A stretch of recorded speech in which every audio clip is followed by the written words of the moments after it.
Afternoon. It's really my pleasure this afternoon to introduce our keynote speaker. I met him for the first time several weeks ago when he was here participating in a CIS panel discussion on the ideological bias of the media in regard to immigration policy. And while he was on the panel, he commented on the mainstream media's quasi-monopoly of opinion. And I think that those same words could have been written by him in the 1990s when he became one of the first political bloggers. And he started in 1997 with Slate blogging with Chatterbox. And then in 1999 started, which became quite famous. Most of you have probably heard of the Katz Files, katzfiles.com, a private blog, which if you now go to katzfiles.com, it will take you to the Daily Caller, and you can read his blog. And he also ran in the Democratic nomination against Barbara Boxer.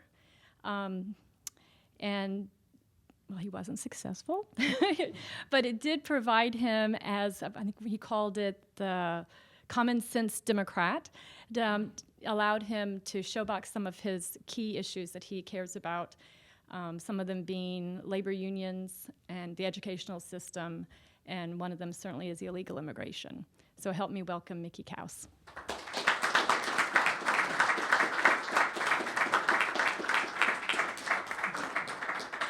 Thank you. I plan to put off talking about my Senate campaign for as long as possible. I'm going to go until Matthew Boyle over there looks bored. Actually, he looks bored already. So. Well, we'll see. I'll go until the majority of you look bored. It's not easy writing a piece that confounds or even complicates the dominant, airtight, pro-immigration media narrative. I'm reminded of the debate over the guaranteed income in the 1968, the Nixon administration. Not since then has the establishment come together, both parties, to firmly grasp one horn of a dilemma. The dilemma on welfare is what David Ellwood called the helping conundrum, which is you want to help poor single mothers, but if you give them cash, you encourage more people to become poor single mothers or to make the decisions that put them in that position. So that's a conundrum. What do you do? In the late 60s, there was a universal consensus led by Milton Friedman on the right and Pat Moynihan, wherever he was, and a lot of Democrats that we should just give people cash, guaranteed income. It was very similar to what is happening now in the Senate. There were said to be majorities of both parties who were in favor of it. There was only one weird voice out in California, a guy named Ronald Reagan, who said it was a mega dole, and somehow the people didn't like it, and they rose up, and it was eventually defeated in a very close vote in Congress, and it basically went away, and we got a much more sensible welfare reform about 16 years later under Bill Clinton. Likewise, there's a conundrum with immigration. We're moved by stories of undocumented poor foreign workers who are living here illegally. All other things being equal, it would be great to help them. But we know that if we give them amnesty or reward them, that will be a powerful encouragement for other people to come and do what they did.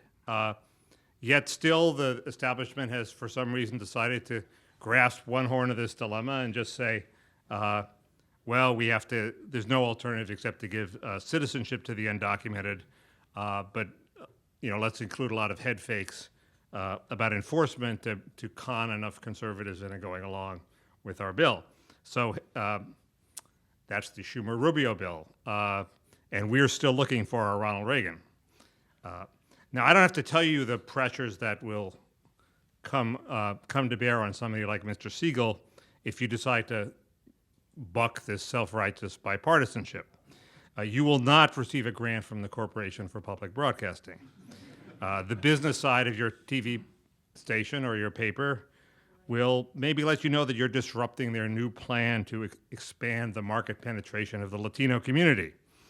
If you're a candidate, you lose big money backers. As far as I can see, there are no big money backers on the anti-amnesty side of the question. Above all, your friends will look at you funny. It's not that they will assume you're a xenophobic bigot, although in my neighborhood, they will assume you're a xenophobic bigot. But I live in Venice, California, where we don't like the Prius because it's a corporate conspiracy to bombard us with electromagnetic radiation. So that's how left we are. So, but generally in the country, there'll be a question that precedes the assumption that you're a xenophobic bigot, which is, why do you care so much? Why are you so excited? What's in it for you? So there's a bit of abuse of the food stamp program or the earned income credit. If there's no other reason for you to get so excited, well, then maybe xenophobic bigotry is the explanation. I've run into that question myself. I've seen people looking at me funny. I've looked at me funny. Why am I boring my readers by blogging and tweeting constantly about how important this immigration bill is and how it can, how we have to wake up to it? I've done it so much that one of the people I admire most, Kurt Anderson, one of the founding editors of Spy and editor of New York, recently tweeted me saying, "Dude, nonstop monomaniacal anti-amnesty tweets, about to unfollow." So to try to explain it to people like Kurt and to dispel the funny looks, I should explain why I'm so excited about and angry and upset and alarmed about this issue. It's not because I worry that immigration reform, the reform now being considered, will further bloat the welfare state. Of course it will, but if it were the right thing to do, it would be worth the cost. It's not because I worry that immigration amnesty will bring in millions and millions of what Jay Leno calls undocumented Democrats, and that it will doom Republicans to a California-like status in the not-so long term. Of course it will, but I'm a Democrat. I don't care.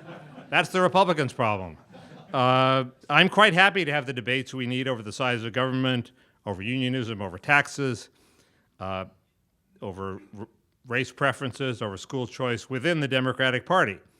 But if you're a Republican, maybe you should care about that. And it's not because I think immigration overall will be a drag on the economy, as some argue the third generation of immigrants sinks into single parenthood and dependence. That might happen, but I assume, for the purposes of this argument, that overall immigrants bring a drive and a work ethic that will boost overall gross national product. Dynamic scoring. Unfortunately, gross national product isn't everything. It also matters how it's distributed, at least and certainly at the bottom of the income distribution. And this is the beginning of the problem, the first big problem with amnesty. Because it's very hard to believe that uncontrolled, unskilled immigration won't hurt the very people who've been screwed the most over the past 3 decades. That is, unskilled workers, especially young people, especially high school dropouts, and especially men. They're the people who've been hurt most by the outsourcing trend as unskilled jobs have moved abroad. Now we're saying those unskilled jobs that have to be performed here, you don't get those either because we're importing people from abroad to do them. We can debate the fine points of all the studies, the complementarity of skills, the elasticity of demand.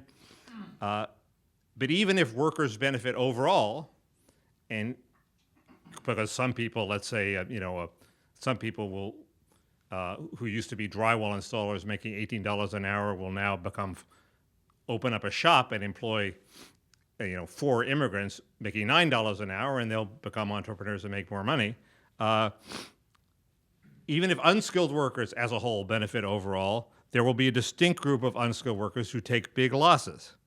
When I called Professor Lawrence Katz of Harvard to find out about all these studies, he said, well, it's a little like what happened after welfare reform. After welfare reform in '96, about 2/3 of poor single mothers did really well. They caught the boom of the late '90s. They moved up in income, maybe moved into higher income quintiles, but there was a significant minority that didn't do well, that did worse, that fell deeper into poverty. That was a tolerable outcome with welfare because the whole point of welfare reform was to impose a work test, to require work. And of course, people who failed the work test, who didn't work, were going to do worse. That was sort of the whole point. There's an argument for having that kind of outcome with welfare reform. But it's not a tolerable outcome for people who work hard every day, as Jesse Jackson would put it. I spend a lot of time, I drove up from Florida this past few days. I spent a lot of time listening to country music, both good and bad. And the theme of about half the songs, I'd say, the ones that aren't about true love or cheating on your true love, the theme is something like this. I may not be very sophisticated. I may drive a truck, but I go to work every day and I feed my family, and it's not easy. And there's a dignity in that, and that makes me a hero just as much as you, buddy. That's basically a lot of what the sentiment that those songs appeal to, and it's a good sentiment. The idea is that a full-time job enables a life of dignity, even if it's not an affluent life. And that assurance is what uncontrolled immigration would erode. Even if some people make the most of it, even a lot of people make the most of it, even if some waiters can make more money in tips because they have busboys filling the water glasses, they can serve more tables, even if some drywall installers open up a drywall installing shop and employ people making $9 an hour, lots of people won't do better. They'll work hard and find increasingly that they can't make ends meet. They're the people at the bottom, they're the people we should care about. And either they won't make ends meet or they'll rely on charity and government transfers, food banks and food stamps. Neither outcome is conducive to dignity. So what's at stake isn't only economic equality, but social equality. Whether people who work every day for 40 hours can lead a dignified life. As Ronald Reagan said in probably my favorite Reagan line, and I'm not a big fan of Reagan, we're all equal in the eyes of God, but as Americans, that's not enough. We must be equal in the eyes of each other. President Obama said something similar in his second inaugural, which I also commend to you. So that's problem number one. Workers at the bottom get screwed. Social equality becomes harder to sustain. The second problem is related, which is America's greatest social problem, the existence of so-called ghetto poverty, or an underclass, by which I mean a mostly minority group characterized by single-parent families, high unemployment, long-term poverty. When we reformed welfare in '96, we made an explicit promise to those people. We made a promise to people who might be tempted to have an out-of-wedlock child, who might be tempted to deal drugs instead of going to work at some lousy, low-wage job. And we said, if you go to work, we will see to it that work pays. You will make enough money to raise your family in dignity. And the hope was that would encourage the more people to start two-parent families, and more men in particular to decide to become breadwinners. And again, that's a problem that unchecked immigration brutally undercuts. It's one thing if an African American or a Latino or a white high school dropout can look forward to a construction job paying $14 an hour. It's another if the only jobs he or she can find pay the minimum wage, are typically filled with immigrants. Doing the right thing used to be characterized as working for chump change. That's what you heard when you went into impoverished area. Why should I take that job? It's chump change. Well, now it looks like even more chump change. It looks like more of a sucker move. And getting the quick payoff of crime and whatever, dealing drugs, selling weed, whatever, seems to look like better than this lousy prospect of a minimum wage job. And remember, it's specifically women who welfare reform pushed into the workforce. Welfare doesn't have much of a purchase on men. We are hoping that the jobs available to men, which would be unskilled physical jobs at the bottom, would pay enough to encourage them to take that route. And again, that's what unchecked immigration undermines. So the goal of ending ghetto poverty, of welfare reform, is basically hopeless if there's continued unchecked immigration. And it's useful to contrast two approaches to this problem. One is, and they're both interventions in the market. I noticed Jennifer Rubin was saying, oh, well, it's unprincipled of conservatives to actually want a border because, the free market says people should be able to cross the border at will. So they're intervening in free choice. Well, yes, they are.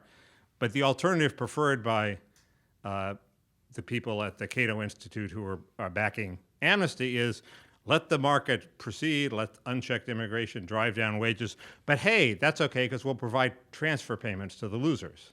And I think Mr. Siegel may have, we'll provide the earned income tax credit, we'll provide food stamps, and I think Mr. Siegel may have thrown a monkey wrench into this plan by stopping the flow of earned income tax credit benefits to people who are at the bottom.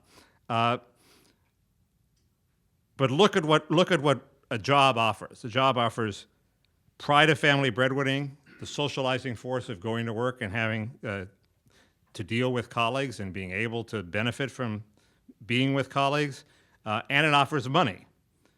The transfer payment strategy gives none of those things except money. And it probably creates some justified stigma and self-doubt among its recipients. Everybody else is working, why am I a charity case?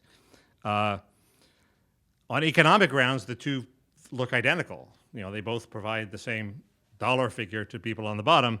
On sociological grounds, the transfer strategy is a disaster because no breadwinner is going to feel pride in getting an unearned or earned income tax credit check, even if it takes a good deal of guile to get it. So that's the second point, undermines welfare reform. The third point is, I'm assuming in the first 2 points that the border security provisions of the Schumer-Rubio bill will fail. That's a high probability guess ever since the 96 immigration reform failed because there was amnesty first and enforcement promises later. Supporters of enforcement have insisted on a deal, which has always been on the table, which is secure the borders first, make sure that this wave of undocumented immigrants we're giving amnesty to is the last one.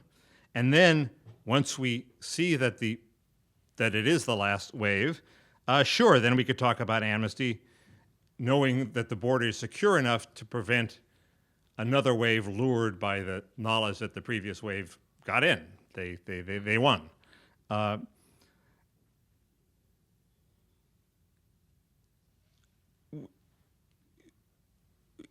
If Mr. Siegel's story is right, maybe people will not only be lured by the prospect of the next amnesty, they'll be lured by the possibility of fraudulently apply for the amnesty that already happened. To put it another way, the prerequisite has been for Latino groups and other ethnic interest groups to abandon whatever dreams they might have had of an unending stream of border crossers, because the border is somehow irrelevant. It's a 19th century relic, this idea of national sovereignty. And we can just look, there's no way to stop it. As Chuck Schumer said in a recent hearing, they're coming anyway.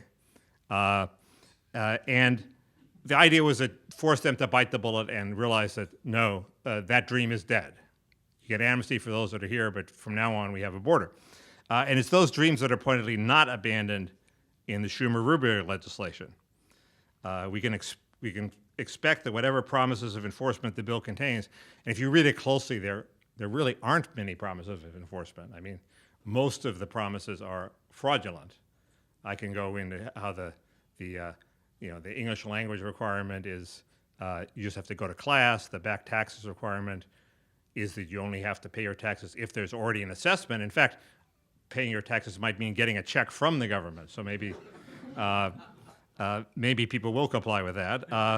There's this a lot of talk about the 90% requirement of enforcement along the border. Well, if you fail to reach the 90%, all that triggers is a toothless commission that makes recommendations and goes out of business. So there aren't many enforcement promises. What there are, we can assume will be undermined. For example, the bill says it only applies to people who came here in 2011 and earlier. In fact, Marco Rubio is running around the country saying, we're going to deport people who came after 2012. I mean business. Is he really going to deport the millions of people that came after 2011? I don't think so. Is he really going to deport people who failed to meet the bill's requirement that they make 125% of poverty? I don't think so. Wouldn't that offend Latino voters just as much as not granting the DREAM Act or not granting the previous amnesty? It would be one thing if we'd created amnesty out of pure moral concern, but it's another, as even George W. Bush noted yesterday, if we pass amnesty in what is a bald attempt to placate a particular voting bloc. And here I have to mention my quixotic Senate run. The one thing I learned in that, or one of the things I learned, is the whole amnesty debate in California is not about improving the economy. It's not about bringing people out of the shadows. It's not about tracking people. It is a crude attempt to buy Latino votes. That is, it's like the sex drive of the amnesty debate. Everything else is window dressing. Okay, it's really about getting Latino votes. Will Latino voters be less powerful after amnesty? No, they'll be just as powerful. Actually, they'll be more powerful because there'll be more of them. They'll need to be placated after Schumer Rubio, just as before. So the idea that there's going to be mass deportations of people that don't qualify for Schumer Rubio is insane. In fact, the amnesty provisions will be undermined. So the dream of the unending flow is still alive. Why should anyone give it up? This current amnesty will be followed by demands for a succeeding amnesty and a succeeding amnesty, each of them attracting another wave of illegal immigration. By this bill, we're locking ourselves into a cycle of amnesty after amnesty. It was one thing to do it once, it's another thing to do it twice. So that's why I get so excited. Schumer Rubio is not like a tax law or even a welfare reform law that can be repealed or, in Obama's case, waived. It promises to change America irrevocably and for the worse. It promises to make America an uglier place. We stand to lose what has made us Americans, namely our sense of social equality. In exchange, we get a higher gross national product, more servants for the affluent, more transfer payment, and more Democrats. That's not a good bargain, and I hope it goes the way of the guaranteed annual income. And please stop looking at me funny. Thank you.